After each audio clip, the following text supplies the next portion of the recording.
Si tu veux apprendre ta religion correctement, viens me rejoindre sur mon nouveau site internet i-islami.com.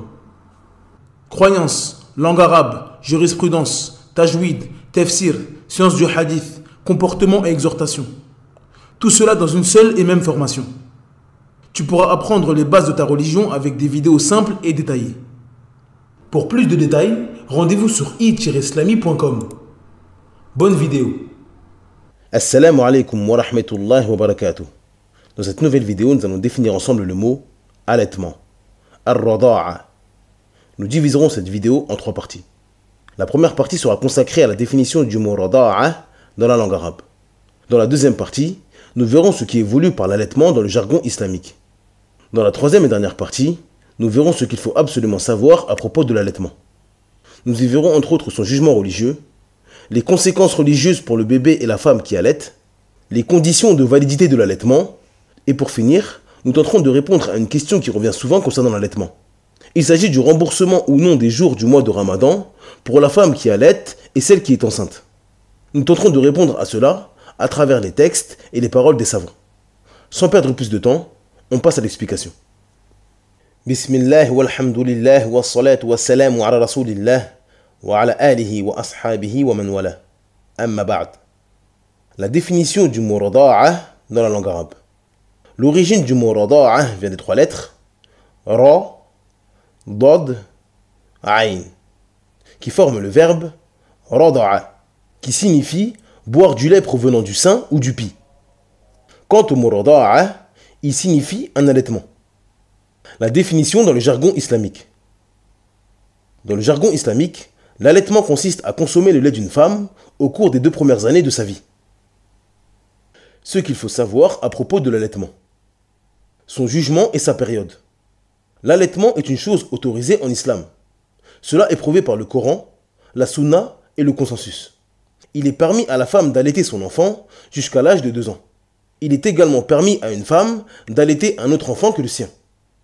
Allah Azza wa Jal dit وَالْوَالِدَاتُ يُرْضِعْنَ أَوْلَادَهُنَّ حَوْلَيْنِ كَامِلَيْنِ لِمَنْ أَرَادَ أَنْ يُتِمَّ الرَّضَاعَةَ. Dans la sourate 2, au verset 233, d'après la traduction approximative, Allah Azza wa Jal dit et les mères qui veulent donner un allaitement complet allaiteront leur bébé 2 ans complets. L'allaitement rend haram, tout comme les liens de parenté. Lorsqu'une femme allaite un enfant qui n'est pas le sien, elle devient sa mère de lait. L'enfant devient donc un mahram pour elle, et tous les enfants que cette femme aura allaités seront ses frères et sœurs de lait.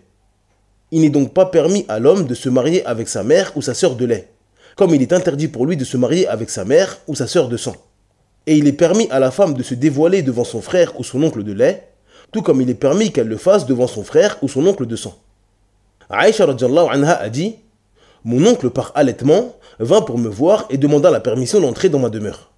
Je refusai avant d'avoir interrogé le messager d'Allah sallallahu alayhi wa sallam à ce sujet.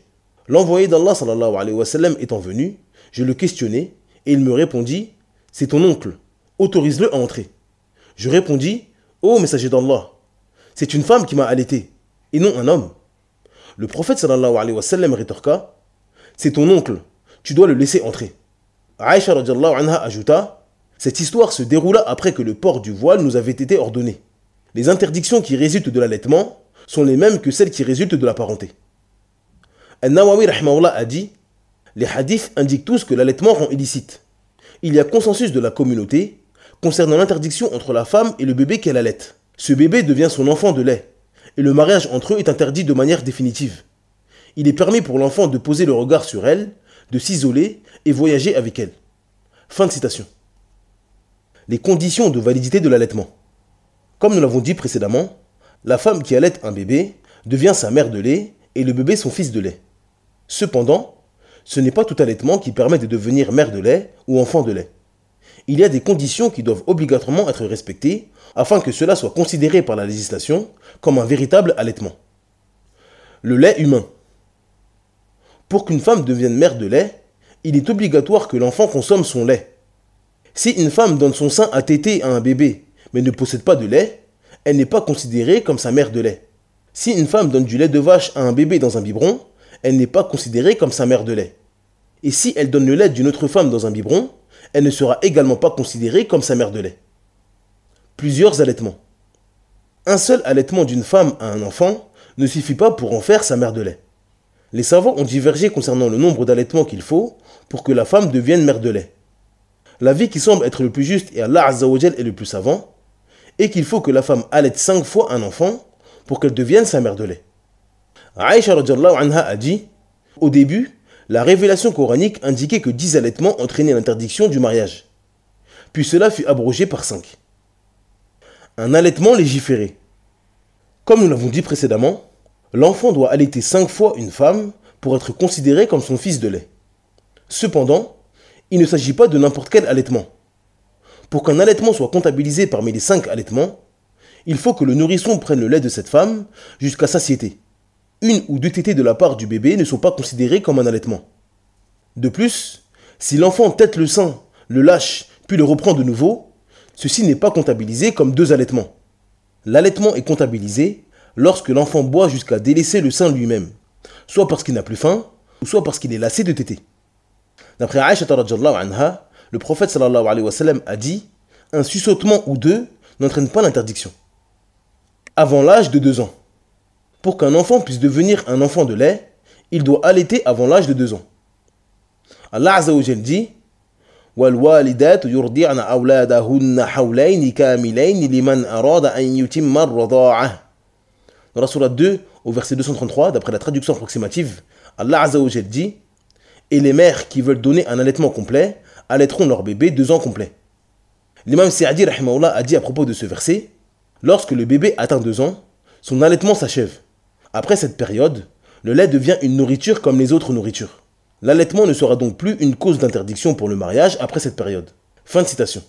Cheikh al-Islam ibn Taymiyyah rahimahullah a dit: si l'enfant allaite une femme 5 fois durant ses 2 premières années, cette dernière devient sa mère de lait. L'homme qui a été la cause de l'arrivée du lait dans la poitrine de la femme, son père de lait, et il est un enfant de lait pour les 2. À cet instant, il devient un frère de lait pour tous les enfants de cette femme et de cet homme, qu'ils soient nés avant ou après son allaitement. Et cela par consensus des savants. Fin de citation. Comment prouver l'allaitement? Il y a 2 manières légiférées pour affirmer l'allaitement d'une personne. L'information. C'est lorsque la femme qui a allaité l'enfant informe qu'elle a allaité tel et tel enfant. Le témoignage. C'est lorsque des témoins affirment que telle femme a allaité tel ou tel enfant. Uqba radhiyallahu anhu a dit: j'avais épousé une femme, quand une femme noire vint nous trouver et nous déclarer qu'elle nous avait donné le sein à tous les 2. Aussitôt je me rendis auprès du prophète et lui dis: j'ai épousé une telle, fille d'un tel. Une femme noire est venue nous trouver et m'a déclaré qu'elle nous avait donné le sein à tous les 2. Elle ment. Le prophète sallallahu alayhi wa sallam s'étant détourné, j'allais me placer bien en face de lui et lui répéter: elle ment. Le prophète sallallahu alayhi wa sallam répondit: que faire du moment qu'elle affirme vous avoir donné le sein à tous les 2? Laisse ta femme. L'imam As-San'ani rahimahullah a dit à propos de ce hadith: ce hadith est la preuve que le seul témoignage de celle qui a allaité suffit. C'est ce que l'imam al-Bukhari a mis comme titre dans son Sahih. L'avis d'Ibn Abbas et d'un groupe de salaf tel que l'imam Ahmed. Abu Ubaid a dit: il est obligatoire pour l'homme de se séparer de son épouse après cette information. Fin de citation. Comme nous l'avons dit précédemment, les conséquences de l'allaitement sont de devenir parents de lait. Par conséquent, si 2 enfants allaitent la même femme, ils deviennent frères et sœurs de lait et ne peuvent pas se marier. Si un homme apprend que sa femme est en réalité sa sœur de lait, il doit se séparer d'elle car le mariage n'est pas valide. L'allaitement de l'adulte. Comme nous l'avons dit précédemment, l'allaitement se fait uniquement durant les 2 premières années. Si une femme allaite un enfant de plus de 2 ans, elle ne devient pas sa mère de lait. Ibn Abbas radhiyallahu anhuma a dit: l'allaitement a uniquement lieu durant les 2 premières années. Aïcha radhiyallahu anha a dit: Abu Hudhayfa adopta Salim, qui était un jeune esclave affranchi des Ansar. Tout comme le prophète sallallahu alayhi wa sallam adopta Zaïd.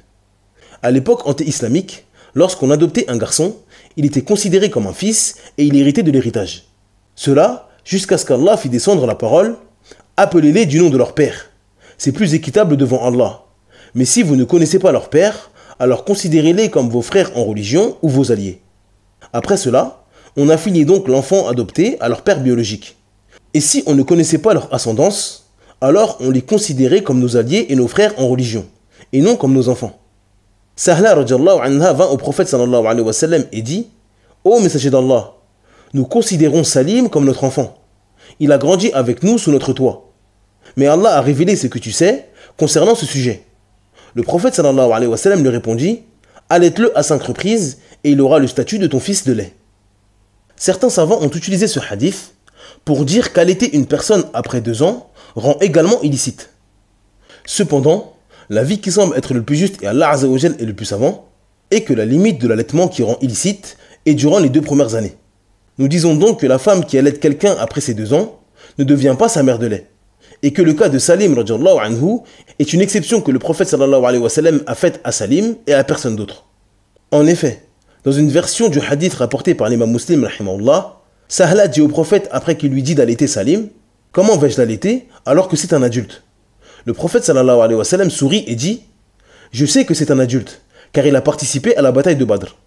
Dans ce hadith, l'étonnement de Sahla concernant la parole du prophète sallallahu alayhi wa sallam nous montre qu'il était connu de la part des compagnons du prophète sallallahu alayhi wa sallam que l'allaitement se faisait uniquement pour le nourrisson. Et ceci est notre base concernant l'allaitement. De plus, la compréhension et l'acte des compagnons nous montrent que l'allaitement de l'adulte fut spécifique à Salim, car aucun compagnon après la mort du prophète sallallahu alayhi wa sallam ne fit la fatwa d'allaiter des adultes pour qu'ils deviennent le fils de lait d'un tel ou d'un tel. Aucun des califes bien guidés ne permit aux musulmans de faire cela après la mort du prophète sallallahu alayhi wa sallam. Il n'est donc pas permis de transgresser la compréhension des compagnons du prophète Mohammed sallallahu alayhi wa sallam et de permettre aux gens ce qu'ils n'ont pas permis. A noter que ce hadith est également une preuve qu'il n'est pas obligatoire de prendre le lait directement du sein de la femme pour qu'elle devienne notre mère de lait. Il ne fait aucun doute que Sahla tira son lait pour le donner à Salim, qui était un adulte. Donc, si une femme tire son lait et donne 5 biberons qui rassasient un enfant de moins de 2 ans, alors celle-ci deviendra sa mère de lait.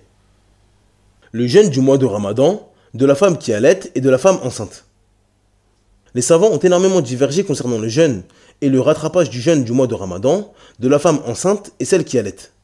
En ce qui concerne le jeûne et son rattrapage, la femme enceinte et celle qui allaite ne sortent pas de 3 situations. La femme qui craint pour sa santé. C'est lorsque la femme enceinte ou celle qui allaite craint que sa santé se dégrade si elle jeûne. La cause pour laquelle elle ne jeûne pas est uniquement la crainte pour sa santé à elle et non celle du bébé. La femme enceinte craint que le jeûne plus la grossesse l'affaiblisse trop. Quant à celle qui allaite, elle craint que le jeûne en plus de l'allaitement l'affaiblisse trop et soit dangereux pour sa santé. Dans cette situation bien précise, il est permis à la femme enceinte et celle qui allaite de ne pas jeûner. Elles devront rattraper les jours de jeûne qu'elles ont manqués. Le fait qu'elle craint pour sa santé lui permet de ne pas jeûner et de rattraper ses jours de jeûne, car elle prend le jugement de la personne malade qui ne peut pas jeûner et doit rattraper. Allah Azza wa Jal dit: فَمَنْ كَانَ مِنْكُمْ مَرِيضًا أَوْ عَلَى سَفَرٍ فَعِدَّةٌ مِنْ أَيَّامٍ أُخَرٍ. Dans la sourate 2, verset 184, d'après la traduction approximative, Allah Azza wa Jal dit: quiconque d'entre vous est malade ou en voyage devra jeûner un nombre égal d'autres jours. La femme qui craint pour sa santé est celle de son enfant. La femme qui est enceinte a peur d'être trop affaiblie par le jeûne, mais également que son enfant ne soit pas correctement nourri, à cause de son jeûne. Quant à la femme qui allaite, elle craint d'être trop affaiblie par le jeûne et l'allaitement, et craint également que cela cause un manque de lait qui pourrait causer du tort à l'enfant. Dans cette situation précise, il est permis pour elle de ne pas jeûner. Elle devra également rattraper ses jours de jeûne qu'elle aura manqués. Car l'origine ici est la peur pour sa santé. La peur pour la santé de son enfant n'est qu'une conséquence et le résultat de sa mauvaise santé. Donc, comme la peur pour sa propre personne est l'origine, elle prend le même jugement que le premier cas. Elle devra rattraper ses jours de jeûne, car la peur pour sa personne est un type de maladie. La femme qui craint uniquement pour son enfant. Dans cette situation, la femme enceinte peut jeûner parfaitement sans crainte pour sa personne. Cependant, elle craint que son enfant se développe mal à cause du manque de nourriture. Quant à la femme qui allaite, le jeûne est tout à fait possible pour elle. L'allaitement ne l'affaiblit pas, et jeûner n'est pas un problème pour elle. Cependant, elle craint que son lait diminue à cause du jeûne et que cela cause du tort à son enfant. Dans cette situation précise, les savants sont d'accord pour dire qu'il est permis à cette femme de ne pas jeûner. Cependant, ils ont énormément divergé concernant le remboursement. Les Hanafiya voient qu'elle doit rattraper ses jours de jeûne uniquement, car c'est l'origine pour celui qui ne jeûne pas à cause d'une excuse valable. Les Malikites voient que la femme enceinte rattrape ses jours uniquement, et que la femme qui allaite rattrape ses jours et nourrit un pauvre pour chaque jour manqué. Quant aux Shafi'ites et aux Hanbalites, ils voient que la femme enceinte et celle qui allaite rattrapent leurs jours et nourrissent un pauvre pour chaque jour. Ils ne font donc aucune différence entre celle qui allait et celle qui est enceinte. A noter qu'il est également rapporté d'après certains compagnons du prophète sallallahu alayhi wa sallam que la femme doit uniquement nourrir un pauvre pour chaque jour non jeûné et n'a pas à rattraper ses jours de jeûne. L'avis qui semble être le plus juste et Allah Azza wa Jal est le plus savant est que dans cette situation, la femme doit rattraper ses jours de jeûne manqués, ainsi que nourrir un pauvre pour chaque jour manqué. Elle doit rattraper ses jours de jeûne, car cela est l'origine pour celui qui ne jeûne pas en ayant une excuse religieuse valable. Tous les textes du Coran et de la Sunna nous montrent que celui qui a une excuse valable pour ne pas jeûner doit jeûner les jours qu'il a manqués à une date ultérieure. Cette femme doit également nourrir un pauvre pour chaque jour manqué, car beaucoup de fatwas de compagnons du prophète sallallahu alayhi wa sallam vont en ce sens. Ibn Abbas radhiyallahu anhuma a dit concernant la femme qui a arrêté de jeûner: celui qui est mort avec des jours de ramadan à rattraper ou celui qui a fait le vœu de jeûner un mois, il doit nourrir un pauvre pour chaque jour manqué et le tuteur du défunt jeûne pour rembourser son vœu. Cette vidéo est maintenant terminée. Merci de l'avoir visionnée jusqu'à la fin. Pour télécharger gratuitement le PDF de cette explication, je vous invite à vous rendre sur le site i-islami.com. N'oubliez pas de vous abonner à la chaîne et d'activer la cloche de notification. Cela permettra de toucher un plus grand nombre de personnes, Inch'Allah Azza wa Jal. En attendant, je vous dis Assalamu alaikum wa rahmatullahi wa barakatuh. Subhanaka Allahumma bihamdik, ashhadu an la ilaha illa ant, astaghfiruka wa atubu ilayk.